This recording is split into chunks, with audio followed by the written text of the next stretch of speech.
Get away from my son, you little troublemaker. The harsh words shattered the peaceful afternoon at Charlotte's Romare-Bearden Park like glass against concrete. Alice Michael, just 8 years old, froze mid-spin as a towering figure stormed toward her and the little boy she'd been dancing with.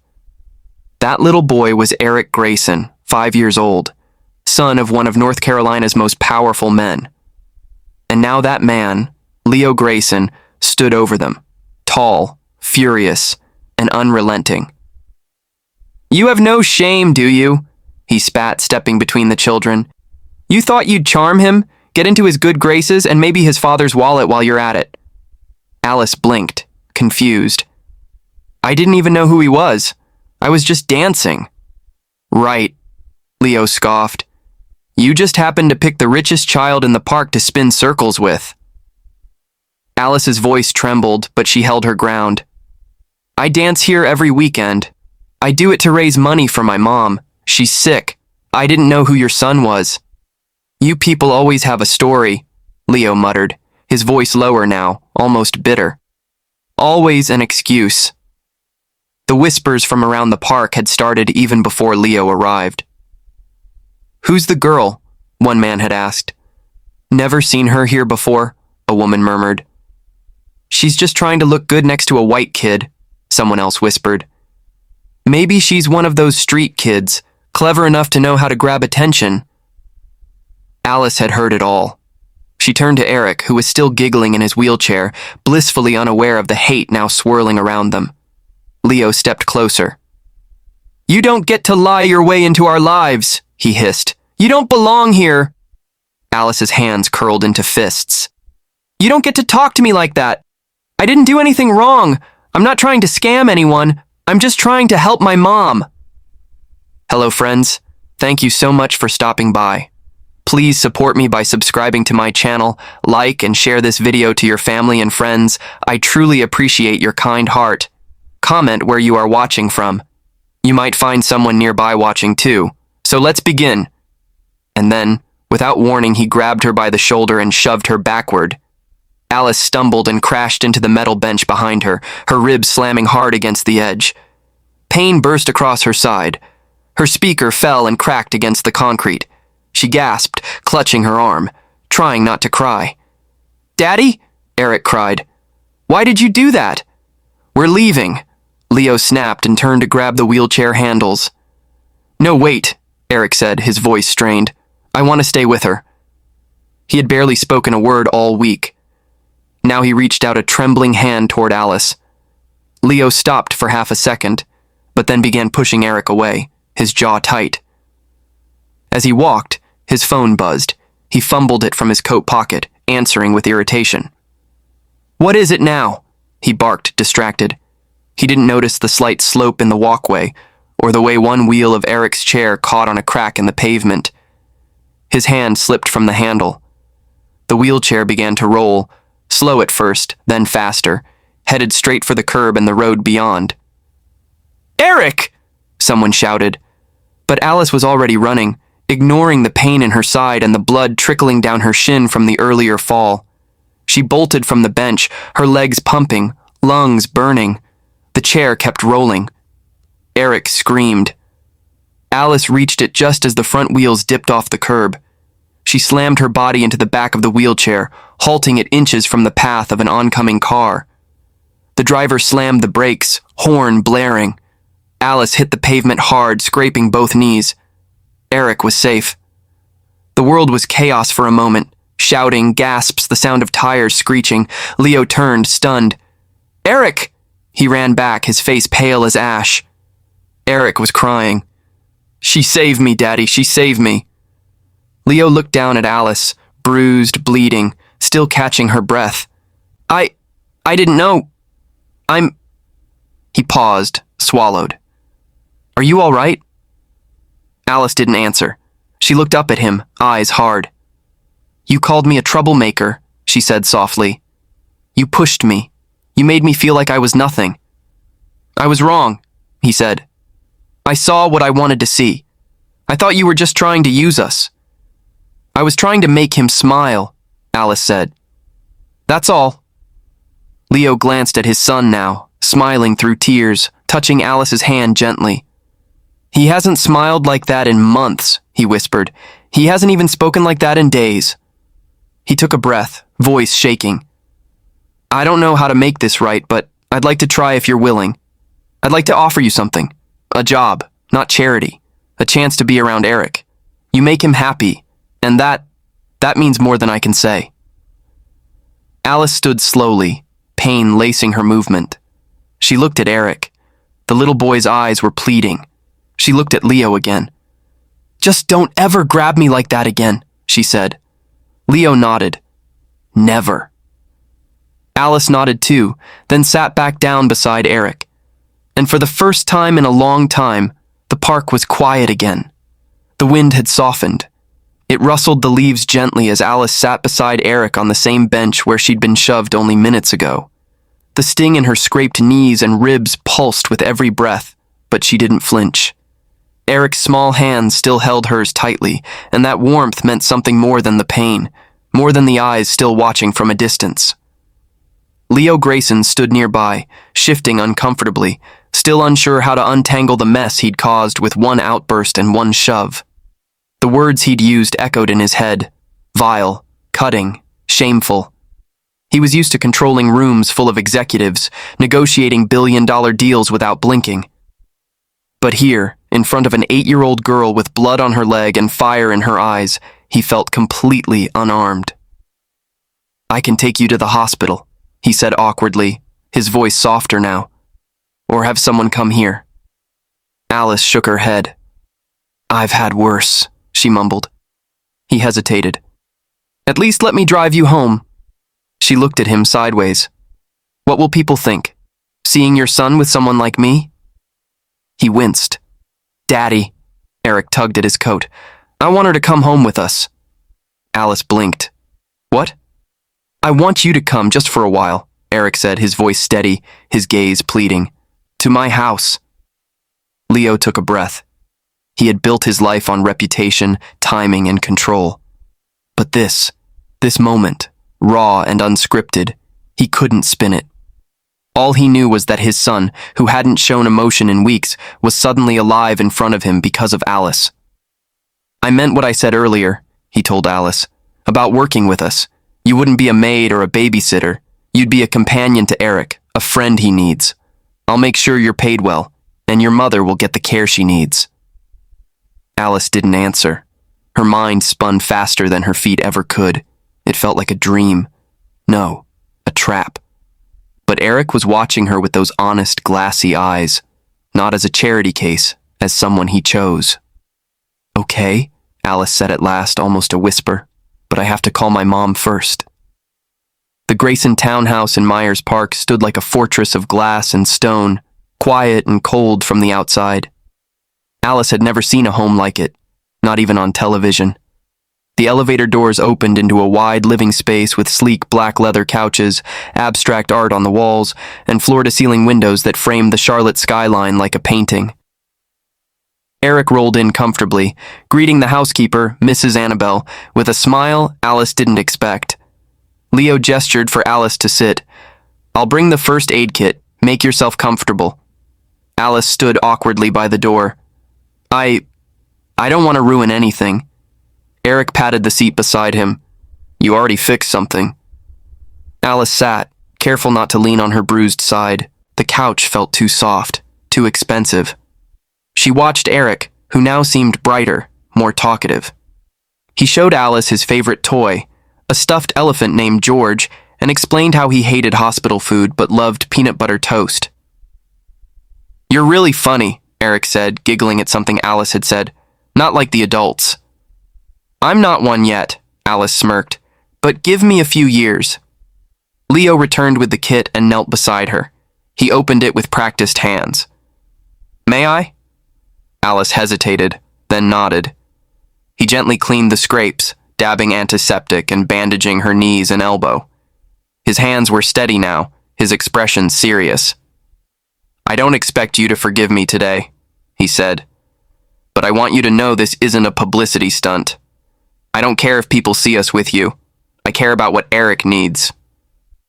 Alice tilted her head. And what do you need, Mr. Grayson? He looked at her, startled. Peace, he said finally. And I think maybe you just brought some into this house. Later, after dinner, something called baked salmon with lemon butter and asparagus, which Alice had never tasted before, Leo offered to drive her home. The car ride was quiet. Alice stared out the window, still unsure if everything had been real. The city lights blurred against the tinted glass as the car turned onto her block, a far cry from the pristine streets of Myers Park. When the SUV parked, Leo stepped out first, opening the door for her. It was small, but Alice noticed. I'll come get you tomorrow if you're willing, he said. We can talk more about the details. Alice nodded. I'll ask my mom. She stepped out, glancing once more at the vehicle behind her. It didn't belong on this street. Neither, she thought, did people like him. As the car pulled away, she turned and ran up the stairs to the small second-floor apartment she called home. Her mother was waiting at the door, wrapped in a faded cardigan, eyes full of worry. Alice, you're bleeding. Baby, what happened? Alice pulled her into a hug, holding her tight.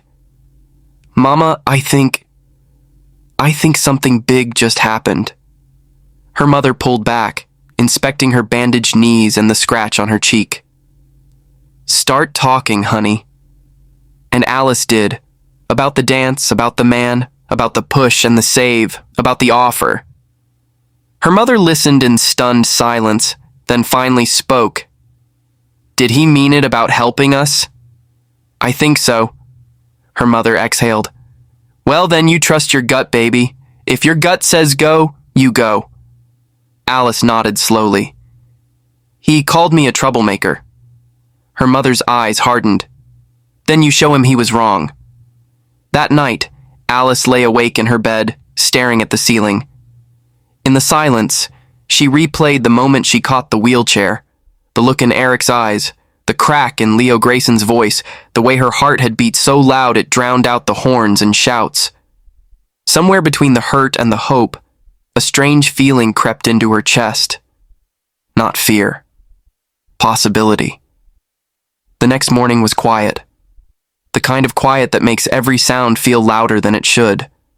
The soft click of the bathroom faucet, the creak of the old wood floor, even the buzzing of a single fly circling the windowsill. Alice sat at the small kitchen table, her knees still sore, one hand wrapped around a chipped ceramic mug filled with microwaved cocoa. Her mother, Nora, moved slowly behind her. The illness had taken its toll, one hand pressed against her lower back, her skin pale with exhaustion. But today she seemed more alert, watching her daughter closely. He said he's sending a car at 10, Alice said. Nora arched a brow. And you're going? Alice nodded, though her fingers tightened on the mug. You sure, baby? You only met that man yesterday. He put his hands on you. He threw words at you like you were less than a person. I know. Alice stared down at the swirl of chocolate in her cup. But his son's different. Eric. He looked at me like I was good. And when I danced, he came alive. Nora sat across from her slowly. I've watched you fight to be seen your whole life. Don't go somewhere, you'll disappear again. Alice looked up, firm. I won't disappear. I'll shine, even in that big glass house. At exactly 10:02, a sleek black sedan pulled up in front of their apartment. The driver stepped out, gray suit, calm smile, and opened the back door for Alice like she was royalty. Nora stood at the door watching, holding back both pride and fear. Text me when you get there, she called softly. Alice nodded. I will. Back at the Grayson residence, the mood was different from the day before. Colder. Leo stood at the window in his home office, watching the car approach. His assistant had already reminded him of 2 meetings he was late for, but his thoughts weren't on business. They were on the girl he'd pushed, the girl who had saved his son's life. When Alice stepped into the foyer, her sneakers left faint marks on the gleaming marble floor. She felt instantly out of place again. Too loud, too small, too not meant for this. Mrs. Annabelle greeted her warmly, guiding her upstairs to Eric's room. Alice expected hospital-like decor, sterile and sad. But the room was full of color, books on every shelf, stuffed animals piled in corners, watercolor paintings taped to the walls. Eric was sitting by the window, watching birds outside. When he saw Alice, he lit up. "You came." Alice smiled, stepping inside. "I promised, didn't I?" They spent the morning playing a board game that Alice didn't quite understand but pretended to enjoy. They talked about books, cartoons, and Alice taught Eric a clapping rhythm she used to play at school before her mom got sick. Laughter slowly returned to the room, light and honest. Leo peeked through the doorway once, unseen. He watched his son laughing, moving his hands, even leaning forward without fear. He hadn't seen that spark in months. He turned away quietly, retreating to his office, where a different kind of silence awaited him. At lunchtime, Alice sat at the table with Eric and Mrs. Annabelle. The cook, a cheerful middle-aged man named Con, served grilled cheese sandwiches and tomato soup. Nothing fancy, but it tasted better than anything Alice had eaten in weeks. Eric looked at her and said between bites, "You're like my best friend." Alice froze for a second. No one had said that to her since second grade. After lunch, Leo finally invited Alice into the sunroom, a space filled with plants, plush chairs, and a large desk covered in papers. "I wanted to talk more formally about this arrangement," he said, gesturing for her to sit. She sat cautiously, hands folded. "Okay. I'd like to hire you on paper as Eric's companion. You'll come here 5 days a week, spend time with him, join meals, help with light creative activities. No chores, no cleaning, just be his friend." Alice looked at him. "Why me?" "Because he listens to you," he said, "and because when you're around, he becomes himself again." He slid a small folder across the table. Inside was a contract, simple, clear, and generous. Alice stared. "You're offering this much for just being me?" Leo met her eyes. "Being you is the part no one else can do." She hesitated. "Will the rest of your world be okay with someone like me in your house?" Leo's jaw tightened slightly. "I don't care about the rest of the world right now. I care about my son." She took the pen. Signed. That evening, Alice returned home with her backpack heavier from the contract and her heart fuller than it had been in a long time. Nora sat in her armchair, crocheting slowly. She looked up. "Well?" Alice smiled. "I have a job." Nora exhaled, her shoulders slumping with both relief and anxiety. "And he's treating you with respect?" "Not at first," Alice said, "but maybe now he's trying." They sat in silence for a moment, the kind that feels earned. Nora looked at her daughter. "You're brave. You know that?" Alice grinned. "I've been through worse, but this might be the start of something good." And in her chest, just beneath the healing bruises, a quiet hope settled in, one that no one could take from her. The next week passed in slow, strange harmony. Every morning at precisely 10 the same black sedan rolled up in front of Alice's apartment. She'd hop in with her backpack slung over one shoulder, a notebook inside filled with scribbles, dance steps, story ideas, sketches of her and Eric laughing. She never said it aloud, but for the first time in her life, she felt something like purpose. Eric, too, transformed. With each passing day, his voice grew stronger, his laughter more frequent. He looked forward to the afternoons they'd spend painting ridiculous self-portraits or choreographing silly hand dances to old songs Alice played from her cracked phone. They built pillow forts in the den, read aloud under blanket tents, shared secrets, the kind only little girls and little boys trust one another with. For the first time in a long time, Eric wasn't just alive. He was living. But the house itself remained cold. Leo Grayson noticed. He saw how, in the quiet moments between meetings and stock reports, his daughter was suddenly talking again. Her therapists reported progress. She was making eye contact, asking questions, smiling. Still, he kept his distance. One afternoon, as Alice helped Eric organize a puzzle near the sunroom window, Leo passed by. He paused, out of sight, listening. "Okay," Eric said, pressing a piece into place. "If you could have a superpower, what would it be?" Alice tapped her chin. "I'd teleport. That way I could visit my mom anytime I wanted while still being here with you." Eric giggled. "You'd be like, poof, Alice is here. Poof, Alice is home." Alice grinned. "Exactly. And you?" "I'd fly," Eric said, "so I'd never need this stupid chair again." There was silence for a beat. Leo held his breath. "But it's okay," Alice said gently. "Even if you don't fly, you still make people's hearts float." Eric's face glowed with something deeper than joy. Leo stepped away before he was noticed. That evening, he sat alone in his office, staring at an old photo of his wife. She had passed away when Eric was just 3. Back then, Leo had tried to do it all: grieve, raise a son, run an empire. Somewhere along the way, he had lost the softness he once had. He had traded connection for control. Now, a girl with scraped knees and a steel spine had cracked that shell.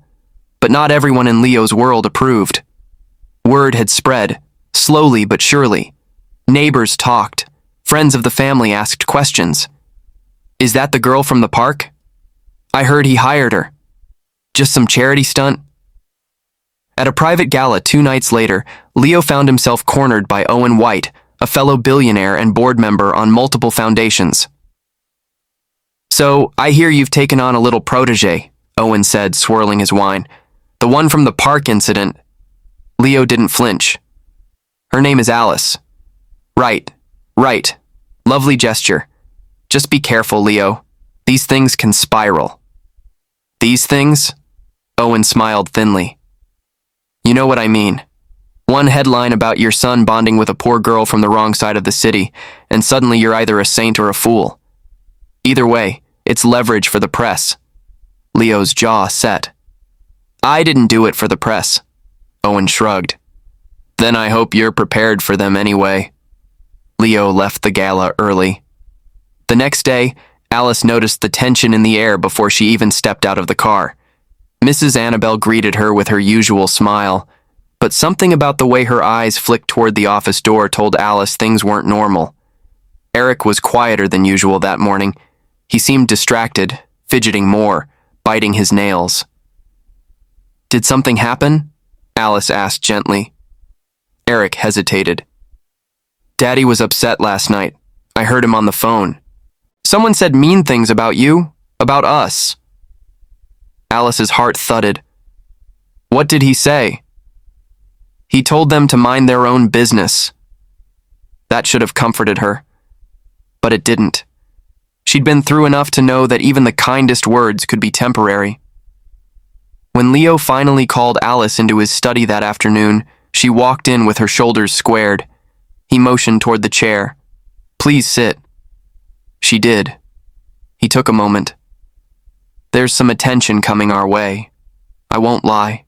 It's complicated." Alice met his gaze. "You're worried I'll embarrass you?" "No," he said firmly. "I'm worried this world will hurt you. That's what people like Owen White don't understand. They think it's about optics, about PR, but what they don't see is how you've changed my son's life. And mine." She watched him carefully, waiting. "I won't let them touch you," he continued, "but I also can't hide that this world, my world, can be cruel. I need to know you're prepared." Alice nodded. "I've been stared at, whispered about, pushed aside more times than I can count.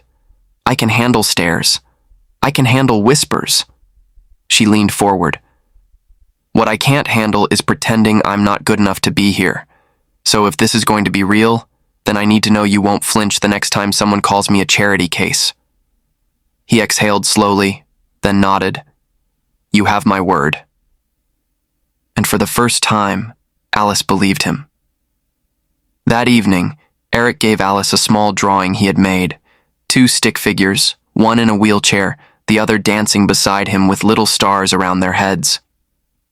"This is us," Eric said proudly. We're magic. Alice smiled, tears stinging her eyes. Yeah, I guess we are. And upstairs, alone in his office, Leo watched the city skyline fade into twilight and felt, for the first time in a long time, like the walls of his glass house might finally be turning into windows. The days that followed were oddly still. Alice arrived each morning like clockwork, her steps sure, her chin lifted a little higher.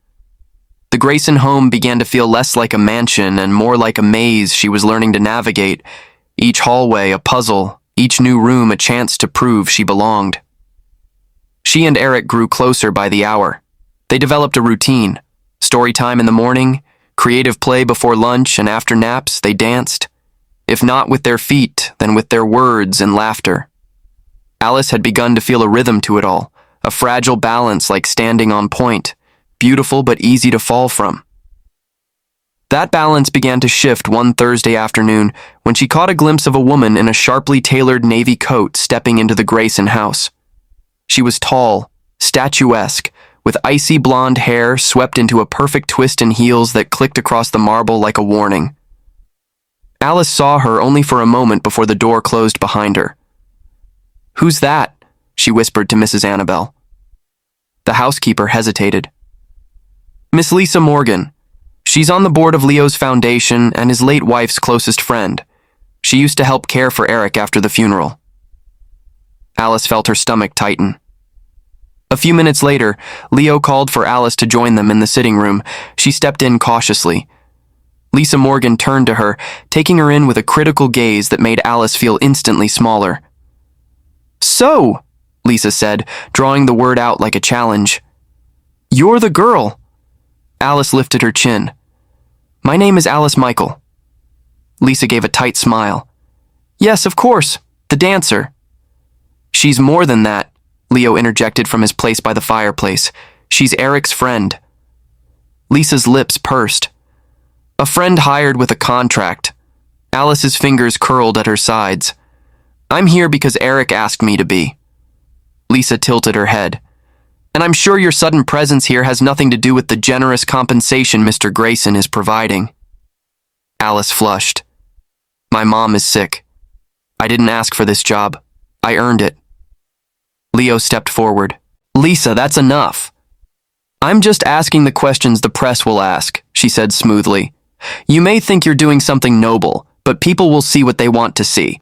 And right now, it looks like you've brought in a stranger from the South Side to save your son."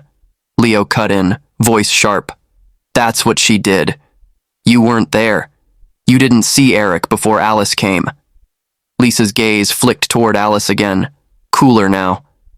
"We'll see how long this experiment lasts."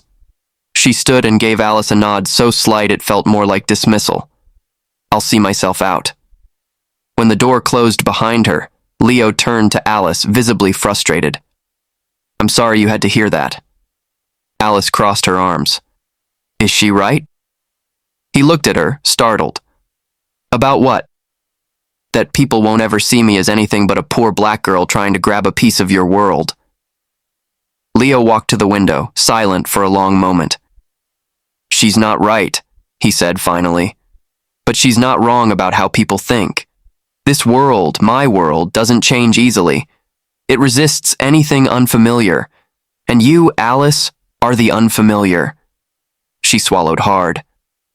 "Then maybe I don't belong here after all." "No," he said, turning to face her. "You belong exactly where you're needed."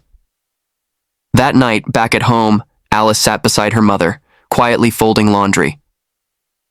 "She say all that to your face?" Nora asked, brows raised. "She didn't have to," Alice muttered. "It was in her tone, in her eyes, like I was tracked mud on white carpet." Nora placed a hand on her daughter's shoulder. "Baby, there'll always be Lisas, people born into rooms they think they own. But you danced your way into a place no one thought you'd be, and now that you're there, they're scared." Alice looked at her mother, surprised. "Scared of me?" Nora smiled. "Scared of what you represent, proof that heart can get through where money never could." The next day, Eric was unusually quiet. He sat by the window, drawing circles in the condensation with his finger. Alice joined him, trying to pull him back into their routine. But something was off. "Is it Lisa?" Alice asked gently. Eric nodded. "She said you wouldn't stay, that people like you leave." Alice's throat tightened. "Did she say that to you?" Eric looked down. "She said it to Daddy, I heard." Alice reached over, taking his hand. "I'm not going anywhere unless you want me to." Eric's eyes welled up. "Promise?" "I promise." They pinky swore like they'd done a dozen times before, but this time it felt heavier, like the vow meant more than just staying. Later that afternoon, Leo came into the playroom, looking more tired than usual. He sat across from Alice, watching her help Eric sort through colored beads. "Lisa called me again this morning," he said quietly. "She wants me to reconsider your position." Alice didn't stop threading the beads. "Will you?" Leo's voice was firm. "No, but it means the whispers are getting louder." Alice finally looked up. "Let them whisper. Eric's laughing. He's growing. That's louder than all of them." He smiled, a hint of pride flashing in his eyes. "You're right." As he stood to leave, he paused. "I'm planning a charity benefit next week. It's in honor of Eric's recovery progress. It would mean a lot if you came." Alice blinked. "Me? At a formal event?" "You belong there," he said. "More than most of the people who will attend." Alice's heart fluttered. Fear, excitement, a mix. "I'll ask my mom," she said. "Bring her," Leo replied. "She's part of this too." As he left, Alice sat in stunned silence. Eric looked up from his beads. "Are you scared?" "A little," Alice admitted. Eric grinned. "You'll be the prettiest one there." Alice laughed. But inside, something stirred. A sense of rising, of walking toward a stage she never imagined she'd stand on. A place where whispers would become applause. Even if they didn't, she'd still stand tall. She was Alice Michael, and she was no longer just dancing on the edge. She was stepping into the spotlight. The invitation arrived the next morning in a thick, cream-colored envelope embossed with gold lettering that made Alice's fingers tremble when she held it. Her name was printed on the front in elegant cursive, Miss Alice Michael. Inside, the invitation read like something from a movie. "You are cordially invited to the Grayson Foundation Gala, held in celebration of hope, recovery, and the future. Formal attire required." Nora read it twice over the kitchen table, her lips pressed tight. "They even put cordially," she said, half teasing, half awed. "I guess it's real then." Alice nodded slowly. "He wants us both to come." Nora looked at her daughter, then down at her worn house slippers. "Honey, the last time I wore anything formal was your kindergarten graduation, and that dress had a rip in the side." Alice smiled. "Then maybe it's time for an upgrade." They took the bus that afternoon to a consignment boutique Alice had always passed but never entered. The sales lady raised an eyebrow at them when they walked in, then softened when Alice explained the invitation. Within minutes, she was pulling dresses from the back racks, laying them across her arm like treasure. Nora found a navy blue gown with a modest neckline and a soft satin sheen. Alice settled on a pale lavender dress that danced just above her knees. When she spun in it, the skirt flared like the petals of a flower. "That's the one," her mother said, smiling. Alice grinned. "You think they'll recognize me?" Nora nodded. "They'll have no choice." The night of the gala came quickly. The venue was a grand hall overlooking Lake Norman, lit by 1,000 soft golden bulbs that twinkled like stars trapped in glass. Guests arrived in tuxedos and glittering gowns, stepping from sleek cars and limousines with practiced grace. Alice stepped out of Leo's car, clutching her mother's hand, her heart pounding like a drum. The moment they walked in, the whispers began. "There she is. That's the girl. She's really coming in with them." Nora leaned in and whispered, "Hold your head high, baby. Alice straightened her shoulders and took the room in. Marble floors, crystal chandeliers, tables dressed in silk. It was nothing like the block parties or community fundraisers back home. This was power dressed as elegance. Leo greeted them at the entrance. He was dressed in a black tuxedo, a silver pin at his lapel, and for the first time, he looked more like a father than a businessman. Eric sat beside him in a custom wheelchair adorned with small white flowers. When he saw Alice, his eyes sparkled. "You look like a princess," Eric cried. "And you look like the king," Alice said, grinning. Leo smiled at Nora and offered his hand. "Miss Michael, it's an honor." Nora shook his hand with strength. "You take care of my girl tonight." "Always." They were led to a table near the front, just a few seats away from the stage. Alice tried not to notice the looks. She tried to focus on Eric's excitement, on her mom's proud eyes, on the music playing softly from a quartet in the corner. But halfway through dinner, Lisa Morgan approached. She wore emerald green, her hair pinned back tight, her earrings sparkling like warning lights. She stopped beside Alice's chair. "You clean up well," Lisa said smoothly. "Though I do hope you remember this is a fundraising gala. It's not a talent show." Alice stood slowly, her voice calm. "I know where I am, and I know why I'm here." Lisa's smile tightened. "Let's hope the other donors are as open-minded." Before Alice could respond, Nora stepped between them. "Ma'am," she said evenly, "this evening is for hope and healing. If you can't contribute to either, maybe take your comments back to your table." Lisa blinked, surprised. Leo arrived just in time to catch the end of it. "Everything all right here?" he asked. "Perfect," Nora said with a smile. Lisa gave a curt nod and walked away. Leo leaned toward Alice. "You okay?" Alice nodded. "I've had tougher crowds." Later in the evening, Leo took the stage. The room quieted as he stepped to the microphone. "Good evening. Thank you all for being here to support the Grayson Foundation. Tonight, we honor not only recovery, but the courage it takes to believe in possibility." He looked down at Eric, then at Alice. "There are people in this room who changed my life and my son's life, not with wealth, but with heart." The audience turned to see who he meant. Alice felt every eye, every breath. "And tonight," Leo continued, "Eric would like to say something." Alice's heart stopped. Eric was wheeled to the microphone. The room held its breath. He took a deep one. "My name is Eric," he said, "and this is my best friend, Alice." Alice's chest tightened. "Before I met her, I didn't talk much. I didn't laugh. I was scared all the time. But then she danced and I felt brave. I felt real again." There was a pause. "She's not like me, but she's for me, and I want everyone to know that's enough." A beat of silence, then applause, hesitant at first, then stronger. Leo stood behind Eric, beaming. Alice could barely hold back tears. Nora clutched her hand under the table. The rest of the evening blurred. People came to shake her hand, to apologize for their doubt, to offer donations in Eric's name, and more quietly, in Alice's. Later, outside under the stars, Leo approached her one last time. "You handled yourself with grace tonight," he said.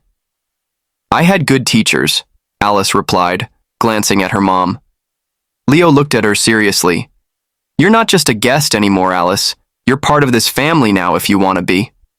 She looked at Eric, twirling in his chair on the lawn, laughing under the moonlight. "I want to be." And for the first time that night, Alice knew it wasn't about proving she belonged. She did. Alice awoke the next morning still wearing the faint scent of roses and perfume from the gala. Her lavender dress was carefully folded on the back of her desk chair, and the silver shoes sat neatly by the door. She lay in bed, staring at the ceiling, unsure whether she'd dreamed it all. The applause, Eric's speech, the warmth in Leo Grayson's eyes when he called her family. Nora stood in the kitchen, humming a tune as she flipped pancakes. The air smelled like butter and syrup, but Alice couldn't shake the tightness in her chest. "Morning sugar, Nora said, flipping a pancake with flair. You're famous now, huh? Alice rubbed her eyes. I don't know about famous, but people were watching. Nora turned down the heat and looked at her daughter. They'll always watch. What matters is what you do when they're not. Alice nodded slowly, taking a seat at the table. She glanced at her phone. No new messages, no headlines, just silence. But somewhere beneath the silence, something stirred. Across town, in a high-rise office flooded with morning light, Lisa Morgan scrolled through photos from the gala. Most of them featured Leo Grayson smiling beside his son, but a handful had caught the eye of more curious viewers. Eric clutching Alice's hand, Alice dancing in a circle of guests, Alice seated beside Leo and Nora. She clicked open her email. Subject: Possible profile concern. Grayson Foundation, from Board Oversight Committee. Dear Lisa, given recent images from the gala, there has been chatter among select donors and board members regarding the young woman associated with Mr. Grayson and his son. Some have expressed concern regarding optics, particularly with regard to the foundation's image and its upcoming grant review cycle. We're seeking your guidance on how best to address this before it escalates. Best? Jerry Nestor Lisa's jaw tightened. She typed quickly. I will handle it. Meanwhile, Alice arrived at the Grayson home just before noon. She'd had the morning off to rest after the late night, but Eric had begged her to come early. He wanted to show Alice the drawing he'd started, an enormous painting of them both with capes, flying over the city like superheroes. Do you think we could really fly? Eric asked, holding up the brush with a dab of sky blue. I think you already are, Alice replied. They laughed, and for a while, it felt like nothing could touch them. But as Alice walked to the kitchen to grab juice for Eric, she passed the hallway and overheard hushed voices. She's a child, Leo, Lisa was saying sharply. I know her age, Leo replied. And I know her impact. You think this is noble, but the board is watching. Investors are watching. And your company, your foundation, has a brand to uphold. She saved my son's life, Leo said, his voice low and steady. She's also stirring the wrong kind of attention. I don't care about the attention. You will when the donations slow down. Leo continued. If I have to choose between my donors and my son's well-being, I'll choose Eric every time. Lisa's reply came slower. And if that choice costs you everything you've built? Silence then. Then I'll rebuild it. Alice stepped back, careful not to make a sound. Her heart pounded, not in fear, but in awe. She'd never heard someone in power speak like that, especially not about her. But when she returned to Eric's room, her smile felt strained. She handed the juice over and sat quietly, her mind spinning. Later that evening, Leo found Alice in the garden. The air was cool, the sun low. She stood near the small fountain, tracing her fingers along the stone. I'm sorry you heard that, he said. Alice didn't look at him. So it's true. They want me gone. He stepped beside her. They want what's comfortable. You're not. She smirked faintly. That's not news. I meant that as a compliment. She finally turned to him. You really meant what you said about choosing Eric even if it ruins everything? Leo nodded. I built this world for him, and now, thanks to you, he's truly living in it. Alice looked at the ground. What if I make it harder for him in the long run? What if my presence brings more hate than help? Leo paused, then said, Do you know what Eric told me last night before bed? Alice shook her head. He said, Daddy, I want to be like Alice when I grow up. Alice blinked. She didn't say he wanted to walk again or be rich or live in a big house. He said he wanted your strength, your joy. He placed a hand on her shoulder. You're not the risk, Alice. You're the reward. But as night fell elsewhere, shadows gathered in a quiet bar filled with clinking glasses and murmured conversation. Two men sat at the far end of the counter. One of them, Jerry Nestor, scrolled through the gala photos Lisa had sent him. Too close, he muttered. Too dangerous. The other man sipped his drink. We let Grayson keep this up. and our next quarter's donations could nosedive. Jerry nodded. We need a story, something that makes her look less like a hero. The man smiled thinly. I'll find something. Everyone's got a past. They clinked glasses. Outside, a storm brewed over Lake Norman, quiet but certain.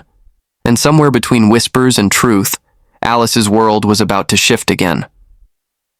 Alice walked into the Grayson house the next morning with a slight skip in her step. After the gala, something inside her had shifted. She no longer felt like a guest walking on eggshells, but like a real part of something. A family, a mission, a place where her voice mattered. Eric was waiting in the den with his sketch pad, already halfway through a new drawing. It's us, he announced proudly. But this time, we're superheroes saving other kids. Alice laughed. You've got a whole comic universe going. We need a name, Eric said, tapping his pencil on his chin. Something strong, something epic. Alice sat beside him, brushing a strand of hair behind her ear. How about the Brave Ones? Eric lit up. Yes, the Brave Ones! They giggled, plotting imaginary rescues and bold missions, their laughter drifting down the hallway like sunlight. But just 2 rooms away, a very different energy stirred. Jerry Nestor sat across from Lisa Morgan in the Grayson study. The doors were closed, the curtains drawn. Spread before them on the table were old public records, news clippings, and photos, some grainy, some surprisingly clear. Jerry tapped a folder. We found something. Alice's mother, Nora Michael, had a juvenile record. Petty theft, trespassing, resisting arrest. All sealed, but accessible through the right back doors. Lisa raised an eyebrow. And Alice? Clean, Jerry said. But her school record shows long absences, failed medical payments, several notes from counselors recommending intervention. It's enough to suggest instability. Lisa's voice was cool. Are we really going to attack a child? Jerry smirked. We're not attacking. We're informing. A quiet leak to the right outlet, framed the right way, and public sympathy will shift. We don't need to destroy her. Just question her place in this world. Lisa leaned back, fingers steepled.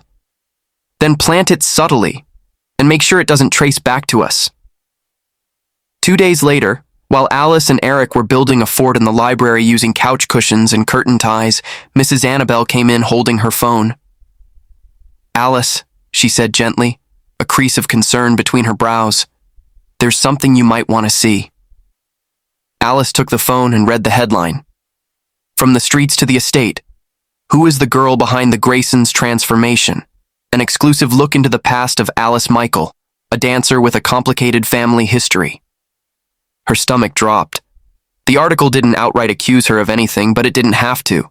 It mentioned her mother's juvenile record, her father's unknown identity, her school's counselor notes.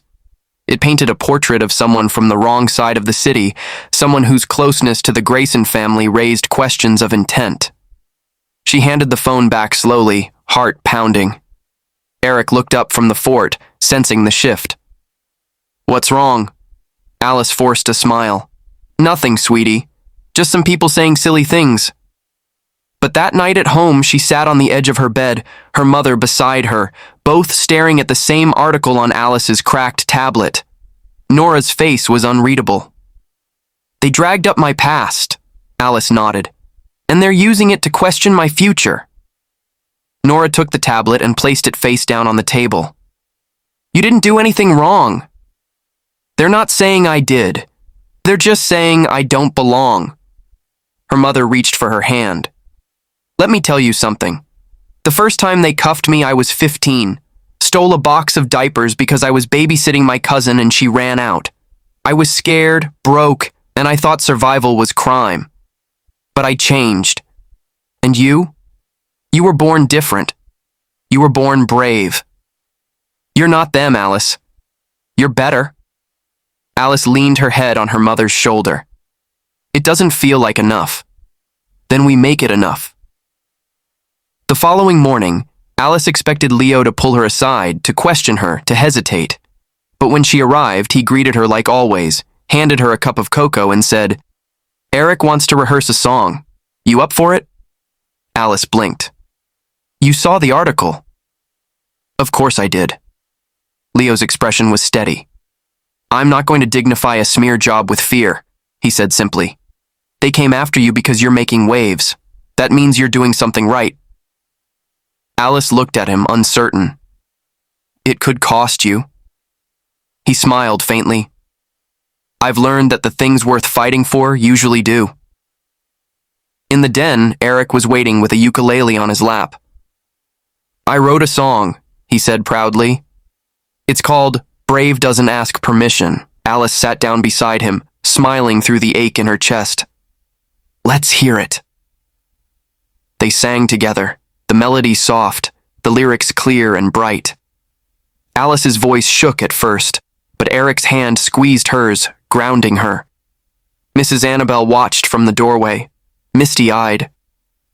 And in Leo's study, the song carried through the vents and cracked something open deep inside him. But outside the Grayson home, public opinion was beginning to swirl. The article had been picked up by a larger outlet. Online forums buzzed with speculation.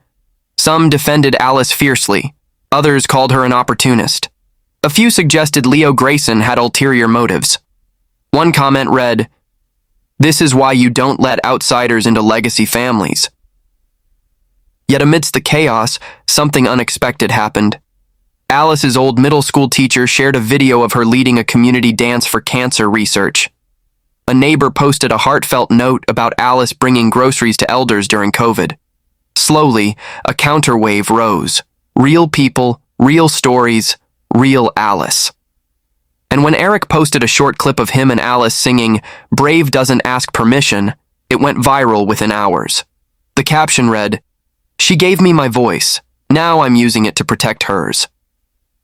That night, Alice scrolled through hundreds of comments from strangers calling her inspiring, courageous, a role model.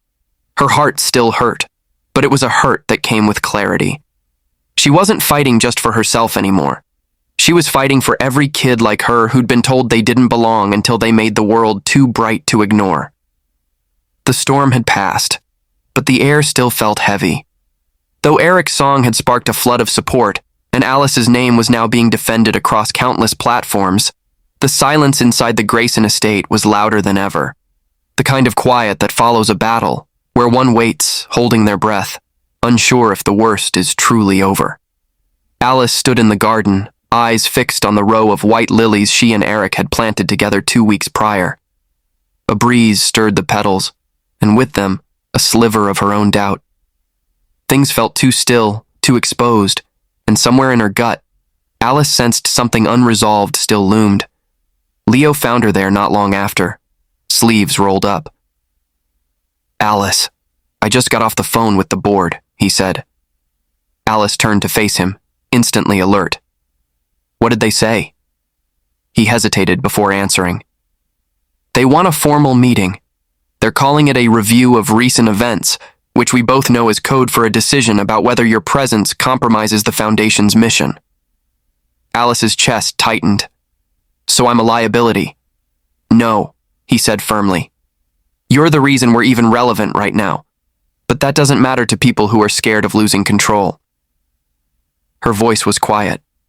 "What will you say?" He looked her in the eyes. "That the only thing threatening our mission is the hypocrisy of those trying to exclude the very kind of girl we claim to serve." For a long moment she didn't speak. Then she asked, "Will I be there?" "I think you should be." "Will they listen?" He sighed. "Some will. Most won't. But you'll make it impossible for them to ignore you." The day of the meeting arrived 3 days later. The boardroom was high above the city, the glass walls offering a sweeping view of steel and sky. Alice walked in beside Leo, wearing a simple navy dress and her mother's pearl earrings, modest, elegant, and unmistakably her.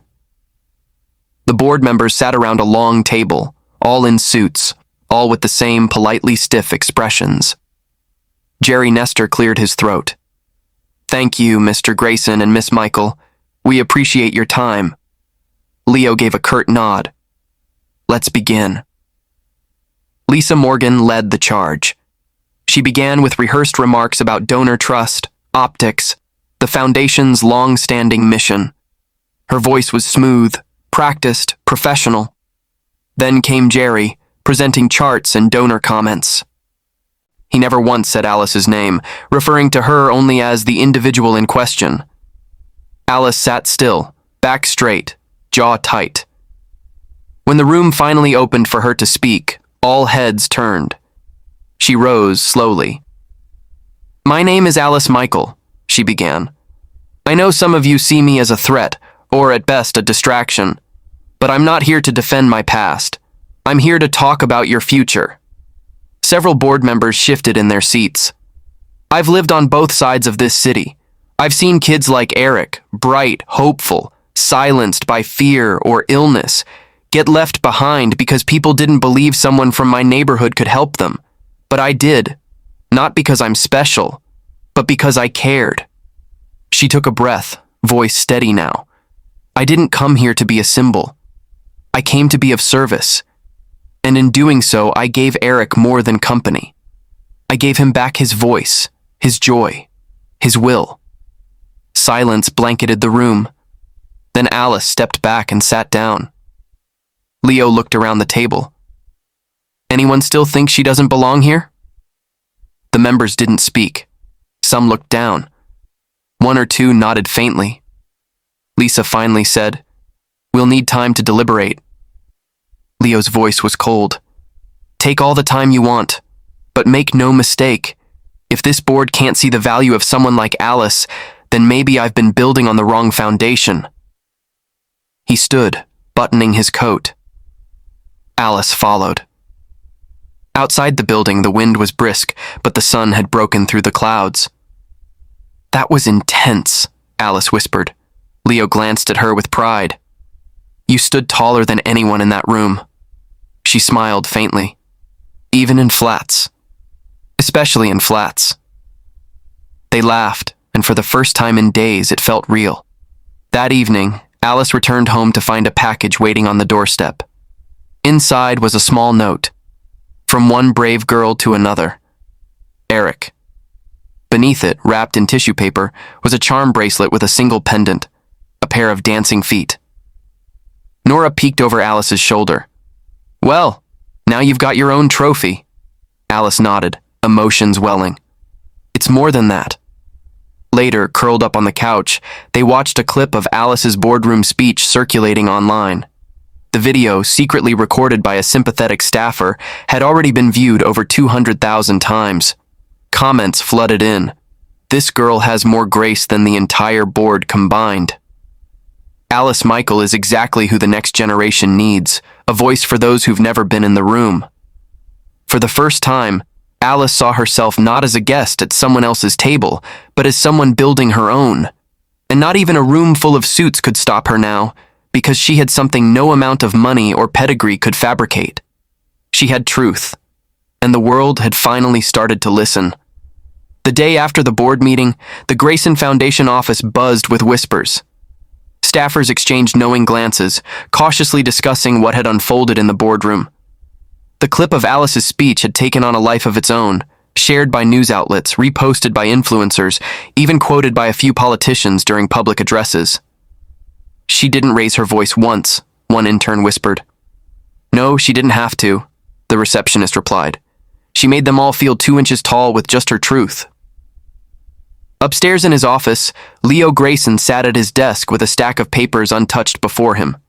His phone vibrated every few seconds, donors reaffirming their support, journalists requesting interviews, advocacy groups offering collaborations. But it wasn't any of those messages that weighed on him. It was the silent ones, the people who'd once called him a visionary now avoiding his calls, the funding partners who hadn't yet responded, the subtle recalibration of where he stood in a world he once thought he controlled. Alice's courage had changed everything. Not just for Eric, not just for the foundation, but for Leo himself. There was a knock on the door. "Come in," he called. Alice stepped inside, holding 2 cups of coffee. "Thought you might need this." Leo smiled, accepting the cup. "Lifesaver." She sat across from him, looking unusually thoughtful. "You okay?" he asked. She nodded. just trying to breathe. Everything feels like it's spinning so fast. Leo leaned back in his chair. That's what happens when you start shaking trees. The fruit falls, but so do a lot of angry birds. She smiled at the metaphor, but her eyes stayed serious. Some of those birds want me gone. Leo's voice was calm. Then let them squawk. They'd lose. They sat in silence for a moment. Then Alice said, "Do you think the board will vote me out?" "I think some might try," he admitted. "But they'd lose. You've got more power now than you realize." She looked out the window at the city stretching wide and endless below. "That's the part that scares me. I don't know what to do with it." Leo reached for a file from his desk drawer and slid it across the table. "Then maybe it's time you learned." Alice opened the folder. Inside were documents, training programs, a personalized mentorship schedule. At the top, it read, Youth Leadership Fellowship, Internal Track Proposal, Alice Michael. Her mouth fell open. "You want me to work for the foundation?" "Not just work for it," he said. "Shape it, help redefine it. If we're going to be the organization we claim to be, we need leaders like you, not later, now." Alice blinked, overwhelmed. "But I'm only 17. Leo chuckled. "And you just took down a room full of corporate strategists. You're ready." Later that evening, Alice sat at the edge of her bed, still in shock. Nora walked in, towel wrapped around her hair, fresh from the shower. "Your face looks like someone offered you the moon," Nora said. Alice looked up slowly. "They offered me more than that." She handed her mom the folder. Nora read the first few lines, then lowered it. "You sure you want this?" "I think I do," Alice whispered. "But I also think it's going to change everything." Nora sat beside her. "Change isn't the enemy, baby. Fear of it is." They sat in silence for a while. Then Nora said softly, "Your dad would be proud, you know." Alice looked at her quickly. "You don't talk about him much." Nora exhaled. "Because there wasn't much to say. He left before your first birthday. I used to think I had to erase him to protect you. But watching you now, I think maybe I should have just told you the truth." Alice turned toward her, eyes wide. "Tell me now." Nora hesitated. Then she said, "He was scared. Not a view of the world. He didn't think a black man with no degree, no money, and a record could raise a daughter who'd rise. But look at you. You did it anyway." Alice felt tears sting her eyes. "I didn't do it alone." Nora pulled her into a hug. "No, you didn't. But baby, you carried more than your share." The next morning, Leo arranged a press conference, an unusual move for someone so private. Reporters packed the room, cameras flashing as Alice took the stage beside Leo and Eric. Leo spoke first, acknowledging the controversy, the pressure, the challenges the foundation had faced in recent weeks. Then he turned to Alice. "This young woman changed my son's life and mine. Today, I'm honored to announce that she will be joining the foundation in an official capacity as our Youth Leadership Fellow, helping us serve communities we've overlooked for far too long." Alice stepped to the mic. The room hushed. "I never wanted a spotlight," she said. "But sometimes when life hands you one, you either shrink or speak." She scanned the crowd. "I'm speaking today not just for myself, but for every kid who's been told they're too poor, too black, too loud, too different to matter. We do matter, and we're done asking permission." A ripple of applause swept through the room, growing into a standing ovation. Eric clapped the loudest.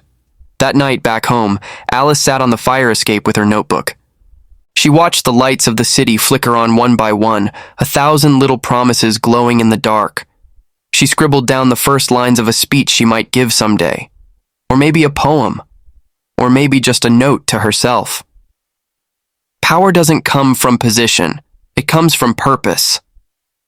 She looked up at the stars, and for the first time in her life, she didn't feel like she was looking up at the world. She felt like she was rising into it. The days following Alice's appointment as the Foundation's Youth Leadership Fellow were a whirlwind. She moved through meetings, school visits, and press requests with grace far beyond her years, her name now woven into headlines and social feeds across the country. Yet with each success, a quiet tension simmered beneath the surface, felt but unspoken. Alice noticed it in the brief pauses during some meetings, the tight smiles from a few board members, and the way Lisa Morgan now avoided eye contact during Foundation events. Still, Alice pushed forward. She had work to do. That Monday, she visited a charter school on the west side, one that had recently lost its arts funding.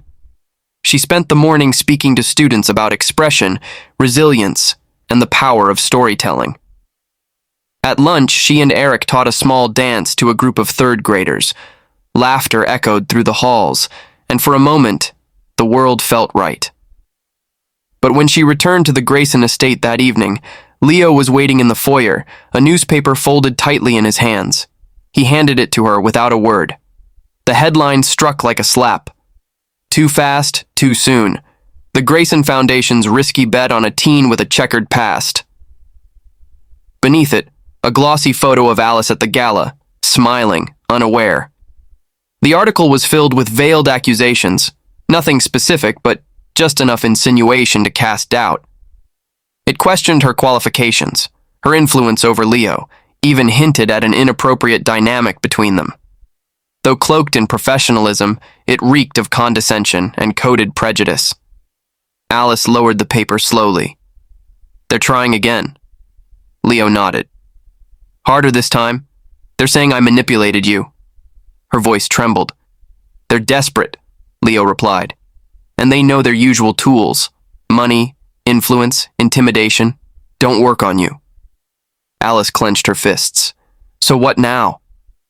"We stay visible, we stay focused, and we don't let them change who we are." But later that night, alone in her room, Alice stared at her reflection for a long time. Her curls framed her face like a crown, but all she saw was the weight of perception. How quickly people could twist kindness into strategy, resilience into threat. Nora entered quietly, placing a warm mug of tea on the nightstand. "Read it?" she asked. Alice nodded. Her mother sat on the edge of the bed. "You remember when we lived in that apartment above the laundromat, and the landlord said we couldn't hang our clothes outside?" Alice smiled faintly. "Because he thought it made the building look poor." "But we hung them anyway," Nora said, "because clean clothes are clean clothes no matter where they dry." Alice laughed softly. Nora's voice grew tender. "People don't always hate you for what you do wrong. Sometimes they hate you for what you do right, because it shows them what they've failed to do." Alice leaned into her mother's embrace. "I'm so tired, Mama." "I know, baby, but the light in you scares the dark in them, and you were never meant to dim." By Friday, Alice returned to the Foundation headquarters with renewed focus. She brought donuts for the staff, cracked jokes in the elevator, and showed up at her desk with an outline for a new community outreach initiative. But as she opened her laptop, an anonymous email popped into her inbox. Subject: "You don't belong here." She clicked it. Inside was a single sentence. "You think you're untouchable. You're not." Her stomach churned. She forwarded it to Leo without comment, then closed the laptop and stood. Across the hall, Lisa Morgan stood watching her through the glass wall of her office. Their eyes met for a moment. Lisa didn't smile. Neither did Alice. Later that day, as Alice helped Eric with a project in the garden, Leo joined them, his phone in hand. "Security's looking into the email," he said. "It was sent through a VPN, but they're tracing patterns." Alice nodded, hands gently guiding Eric's small fingers as they tied a trellis. "There's something else," Leo added. "The board is calling an emergency session." Alice turned to him sharply. "To vote me out?" "They're calling it a policy review, but yes, that's what it's about." Eric looked up between them, sensing the shift. "Why would they do that? Alice is the best part of this place." Alice knelt beside him. "Some people are afraid of change, sweetie, even good change." But you helped me talk again, Eric whispered. Doesn't that count? Alice smiled through the ache in her chest. It counts to the people who matter, Leo said quietly. This vote could go either way. I won't let them push you out without a fight. But it's going to get ugly. I can handle ugly, Alice replied. What I can't handle is silence. She stood, brushing soil from her hands. Let them come, she said. That evening, the Grayson household gathered in the study. Leo, Alice, Nora, and Eric. They sat around the fire, the flicker of flames dancing on their faces. I think they thought I'd back down, Alice said, stirring her tea. Nora smiled softly. That's because they've never met a Michael woman before. Leo leaned forward. Tomorrow we go in together. No apologies, no fear. Eric reached out, slipping his tiny hand into Alice's. You're my superhero, he whispered. And in that small moment, no cameras, no headlines, just warmth and firelight, Alice felt more certain than ever. They could write what they wanted, vote how they wanted, threaten all they wanted. She knew who she was, and no headline could unwrite her truth. The Grayson Foundation's boardroom felt colder than usual. The blinds were drawn tight against the midday sun, casting long gray shadows across the mahogany table. At the far end, Leo Grayson sat with Alice on his left, Lisa Morgan on his right, and the rest of the board spaced evenly in practiced silence. The air was thick with tension. Not the kind that could be sliced, but the kind that clung to your skin. Alice's hands were folded neatly in her lap, her spine straight, her eyes forward. But inside, her stomach twisted. She had faced countless glares in her life, but none quite like the ones in this room. Cold, calculating, disguised as concern. Lisa cleared her throat. We've convened today to discuss a pressing matter regarding Foundation optics and public trust. She gestured to the digital projector behind her, where slides of media headlines began flashing. One after another. Teen activist or puppet? From inner city to inner circle, the Alice Michael question. Legacy at risk. Grayson's protege faces scrutiny. We are not here to demonize, Lisa continued, as if reading from a script. We're here to assess risk. The Foundation's reputation must remain above reproach. Our donors expect stability. Leo didn't speak. Not yet. He leaned back slightly, his fingers steepled under his chin. Lisa looked to Alice. Miss Michael, your passion is evident. Your commitment is admirable. But passion alone does not equal preparedness. Given your age and history, some of us feel a temporary step back may be in order until this storm passes. Alice stood slowly. Her voice was calm, but laced with steel. So, the solution is to erase me. No, Lisa replied, feigning patience. We're suggesting a pause. Let the media cycle move on. Let the wolves feed and hope they forget, Leo finally interjected. Lisa's jaw tightened. We mean to protect the Foundation. Alice's eyes scanned the faces at the table. You brought me here. You praised me when I danced, when I smiled, when I was safe. But now that I'm speaking, you want me to sit down? Jerry Nestor cleared his throat. No one is silencing you, Miss Michael. Yes, you are, she said, voice rising. You're just doing it politely. The room stiffened. Leo stood beside her. If this Foundation can't weather the presence of a 17-year-old girl who tells the truth, then it doesn't deserve her. Lisa turned sharp. Leo, you're risking everything we've built. He looked at her, eyes dark. We didn't build it on silence, we built it on service. Alice took a deep breath. You want to talk about optics? About risk? Let's talk about the real risk. Telling kids like me that our voices only matter when they're convenient, that the second we speak up, we're a threat. You think that won't backfire? You think that's sustainable?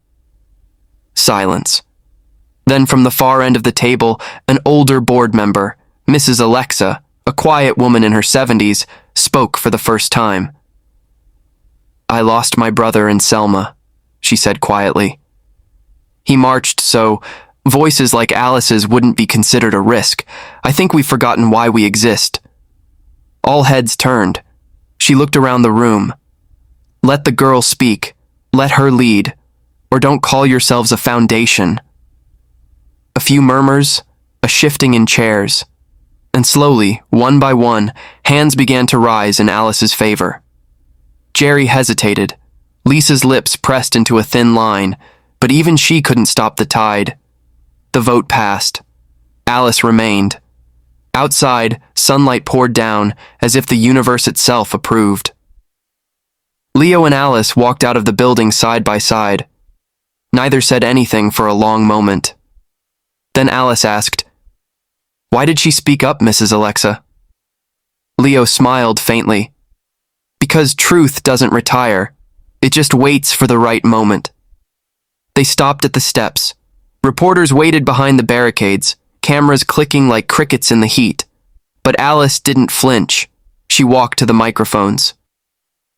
"This morning," she began, "I was asked to step back because people were afraid of what I represent.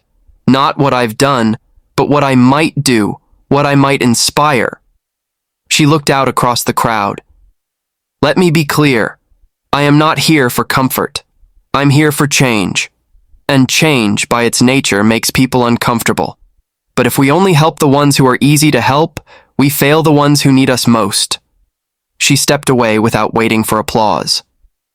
Back inside the car, Eric sat waiting with Nora, beaming. "You were a storm," Eric exclaimed. "Like boom! And then whoosh!" Alice laughed. "Was I scary?" "You were perfect," Nora squeezed Alice's hand. "You didn't just survive, baby. You shook the room." That night, Alice sat on her windowsill with her journal, scribbling furiously. The sky outside was deep blue, dotted with stars. She paused, looking out, then whispered softly, as if to the city itself, "I won today. But this isn't over."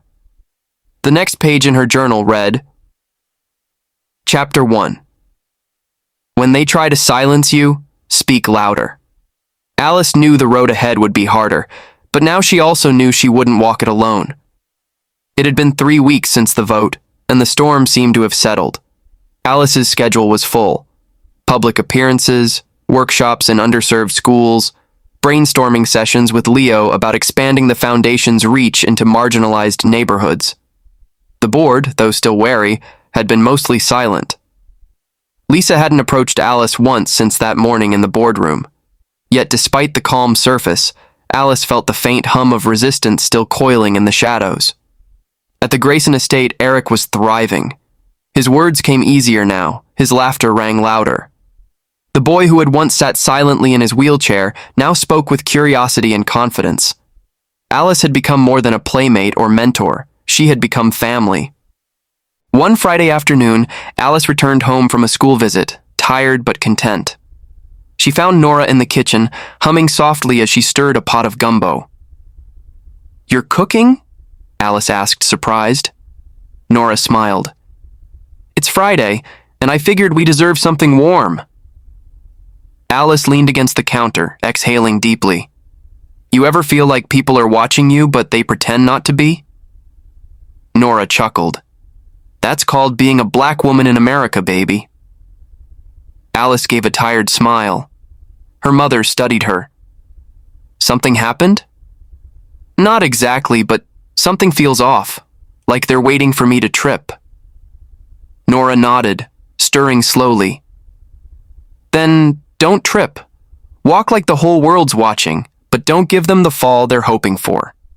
The next day, Alice and Leo met with a city commissioner about launching a summer arts program in low-income neighborhoods. The meeting went well, better than expected. The commissioner, a black woman in her 50s named Maureen Frederick, was sharp, passionate, and completely unfazed by the whispers about Alice. "You're a force," she told Alice after the meeting. "You keep going, and they'll either have to get out of your way or be run over." Alice laughed. "Thank you, Commissioner. Call me Maureen, and don't wait for permission to lead, Alice. Take it." Later that afternoon, as Leo and Alice returned to the foundation building, a strange silence greeted them in the lobby. The receptionist avoided eye contact. A few junior staffers whispered, then disappeared around corners. Something had changed. In the elevator, Leo's phone buzzed. He read the message, then frowned. "Come with me." They walked quickly through the halls, bypassing his office and heading straight to the server room. Jerry Nestor was already there, along with the IT director, hunched over a monitor. When they saw Leo, they stiffened. "What's going on?" Leo asked. The IT director cleared his throat. "We had a breach this morning. Someone accessed internal communications, donor records, security camera footage." Alice froze. "Footage of what?" Jerry stepped forward, arms crossed. "Footage of you, dancing with Eric, laughing with Leo, entering and leaving the house." Alice's face went pale. "That's surveillance." Jerry shrugged. "It was all internal. Nothing illegal." Leo's voice was ice. "But leaking it was." Jerry didn't answer. Alice looked between them. "So this was your plan? Frame me as some kind of manipulative girl using a disabled child and a rich man to climb?" Silence. Then Jerry said, "You've become a distraction, a liability." Leo stepped between them. "Say that again." Jerry's jaw clenched. "You're protecting her, Leo, at the expense of everything we've built. Donors are nervous, partners are pulling out." Leo's voice cut like glass. "Then let them go." Alice stood rooted, every muscle tight. "Why are you so afraid of me?" Jerry looked at her, and for the first time, his mask slipped. "Because you remind people that they were never as brave as they should have been." Later in Leo's office, Alice sat in silence as he slammed his phone onto the desk. "They've leaked the footage with a slanted headline, 'The Protégé and the Power. What's really happening behind closed doors at the Grayson estate?'" Alice pressed her hands to her face. "They're going to destroy everything." Leo sat beside her. "No, they're going to try, but we're not playing defense anymore." Alice looked at him, her voice steady. "Then we go public. We tell the truth, all of it." Leo blinked. "You're sure?" Alice nodded. "If they want to see me, then let them. Let them see exactly who I am and why I'm not leaving." That evening, Alice recorded a video from the Grayson garden. No makeup, no script, just her under the soft twilight, speaking from her heart. "I know you've seen the footage. I know the stories are already spinning. So let me tell you my story before someone else writes it for me." She spoke about her past, her mother's strength, her own mistakes, and the dreams that carried her forward. She spoke about Eric, about laughter and healing, and what it meant to be seen. "I didn't come here to be famous. I came here to help. But if my presence makes you uncomfortable, ask yourself why. Because I've done nothing but care. And if that scares you, maybe you're the one with something to hide." By morning, the video had over 2 million views. And for the first time, Alice wasn't just the girl beside the story. She was the story. It was dawn when Alice's phone wouldn't stop buzzing. Texts, emails, calls from names she recognized, and many she didn't. Nora peeked through the bedroom door, phone in hand. "Baby," she said softly, "you better check the news." Alice sat up, groggy, and reached for her phone. The first headline that greeted her was, "Alice Michael breaks her silence and captures a nation's heart." Her video, filmed just hours before, had gone viral beyond what anyone had expected. Not just viral in terms of clicks or likes, it had sparked conversations on morning talk shows, inspired hashtags, and stirred something deeper in the hearts of millions who had never heard her name before yesterday. Alice stared at the screen, her heart thudding. She felt like she was watching someone else's life unfold. It was surreal. Strangers quoting her words, celebrities tweeting support, a surge of solidarity she hadn't dared to imagine. Nora sat on the edge of the bed. "I told you the light in you was bigger than their shadows."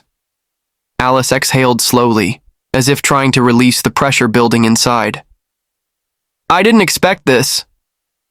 "No one ever does," Nora said. "But that doesn't mean you weren't born for it."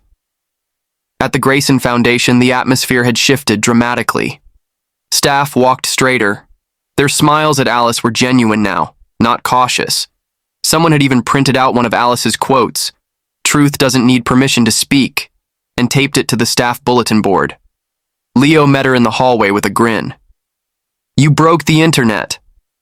Alice chuckled. "I just told the truth." "Exactly, and it turns out people are hungry for it." He guided her toward the conference room. "There's someone you need to meet."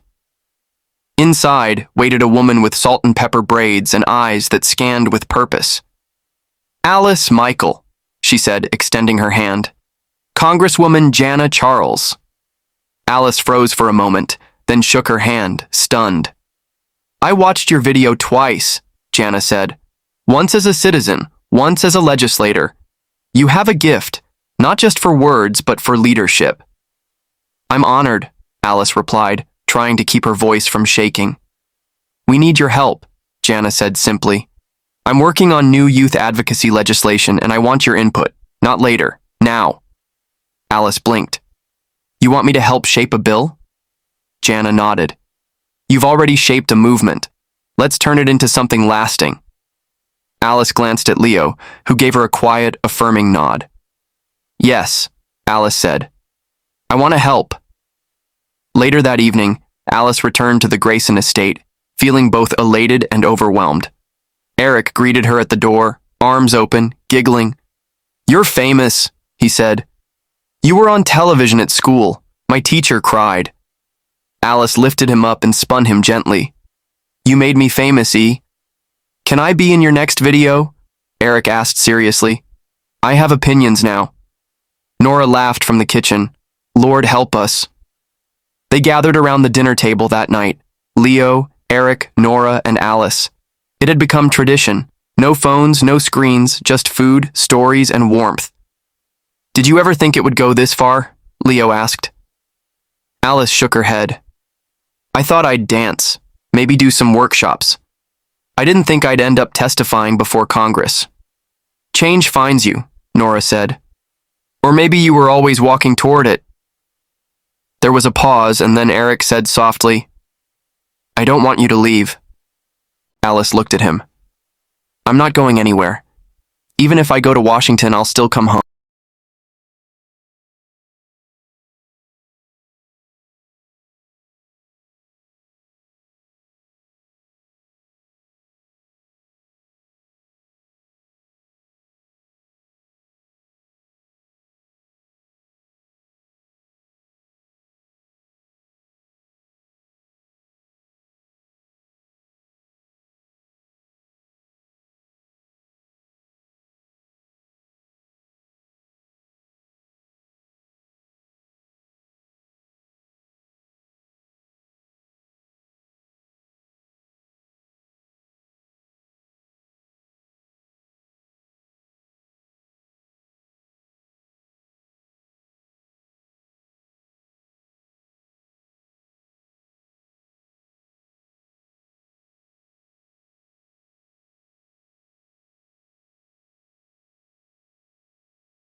No. This time I want you to consider distancing yourself voluntarily, just for a while. Focus on school. Take a leave. Let the storm pass. Alice's eyes didn't waver. You want me out without having to vote? Lisa leaned forward, softening her tone. You're brilliant, Alice. You have a future. But politics are brutal, and right now, your presence, fair or not, is becoming a liability. Alice stood. I won't apologize for being here, or for being close to someone who believed in me when no one else did. Lisa's jaw clenched. Then you better brace yourself because this wave, it's not finished. Alice opened the door and left without another word. Later that night, Alice sat at the dining table, swirling her spoon in a bowl of untouched soup. Nora watched her from across the room. You've been quiet, she said gently. Alice slid the article across the table. Nora read it silently, then folded it in half and set it aside. They're trying to turn your light into a scandal. I don't know what to do, Alice whispered. I feel like I'm drowning in noise. Nora moved to sit beside her. Then get louder. Alice shook her head. It's not that simple. Nothing worth doing ever is, Nora said. But baby, you've come too far to shrink now. They want you quiet because your voice threatens the silence they're comfortable in. Alice rested her head on her mother's shoulder. I'm tired. I know, sweet girl, but even storms run out of rain. The next day, Leo called a press conference, his first since Alice's video had gone viral. The auditorium was full. Cameras clicked as he stepped to the podium, Alice standing beside him. I've been silent long enough, he began, not out of shame, but out of a desire to protect someone I deeply respect. Alice Michael is not a prop. She is not a political move. She is not here because of me. She is here in spite of everything this world has tried to put in her way. He paused, letting the words settle. I am proud to know her, proud to work alongside her, and anyone suggesting otherwise doesn't know her and doesn't know me. He stepped back. Alice approached the microphone. I've spent most of my life trying to prove I belong, she said, and every time I thought I'd made it, someone moved the finish line. But here's what I've learned. Belonging isn't something you wait for. It's something you claim. She looked out at the crowd. I will not step aside. I will not be quiet. If my presence makes people uncomfortable, that says more about them than it does about me. The applause started slowly, then grew.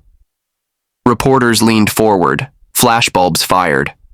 Afterward, as they exited the building, Leo turned to Alice. You were brilliant. I was terrified, she admitted, and yet you stood anyway.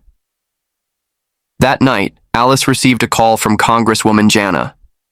We watched your speech, she said. The committee wants you back.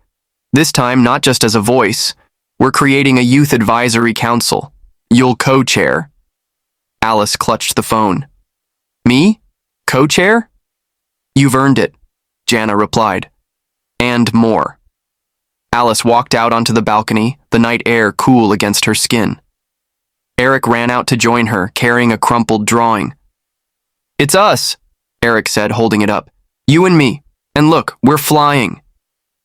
Alice looked at the stick figures, arms outstretched like wings. She smiled, tears welling. Yes, baby boy, she whispered. We're flying. And somewhere deep inside, Alice understood. Let them whisper. Let them build walls. She was already soaring above them. Alice stood on the stage at UNC Charlotte, accepting her degree in social work with highest honors. In the audience, Eric, now 10 and walking with the help of leg braces, cheered the loudest. Beside him sat Leo, Nora, Mrs. Annabelle, and dozens of young people whose lives Alice had touched. The Alice Michael Youth Foundation now operated in 6 states, providing arts education, leadership training, and mentorship to thousands of children. But Alice never forgot where it all started. With a dance, a push, a save, and the courage to believe that belonging wasn't something you waited for permission to claim.